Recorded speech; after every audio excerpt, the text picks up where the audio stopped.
ان مقدس لمحات کا صدقہ ہم سب کے گناہوں کو معاف فرمائے اور رب ذوالجلال ہمیں قرآن و سنت کا فہم عطا فرمائے۔ آج کے جمعۃ المبارک میں میری گفتگو کا موضوع ہے زلزلے کیوں آتے ہیں۔ میری دعا ہے رب ذوالجلال ہمیں ہر قسم کی زمینی آسمانی آفات سے اللہ محفوظ فرمائے اور زمینی آسمانی آفات کے آنے کے جو اسباب ہیں اللہ ہمیں ان سے بچنے کی توفیق عطا فرمائے۔ حضرات محترم، آپ حضرات جانتے ہیں کہ حالیہ دنوں میں ترکی شام کے اندر جو زلزلہ آیا اور اس نے جو تباہی مچائی، ابھی تک مسلسل عمارتوں کے ملبے تلے دبے لوگوں کو نکالا جا رہا ہے،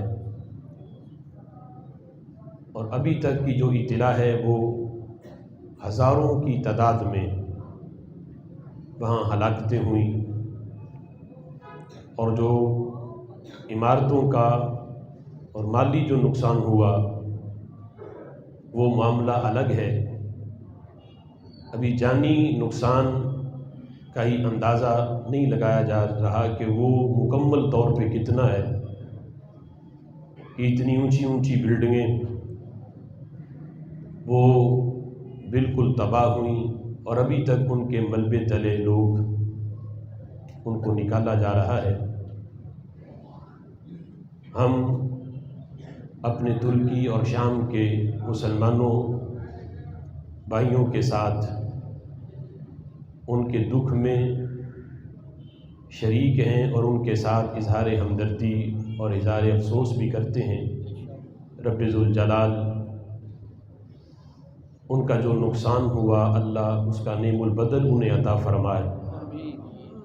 اور رب ذوالجلال پوری دنیا کے امت مسلمہ کی خیر فرمائے، اور خلق کائنات جل جلالہ جس سبب سے ان زلزلوں کا اور آفات کا نزول ہوتا ہے، رب ذوالجلال ہمیں ان سے بچنے کی توفیق عطا فرمائے۔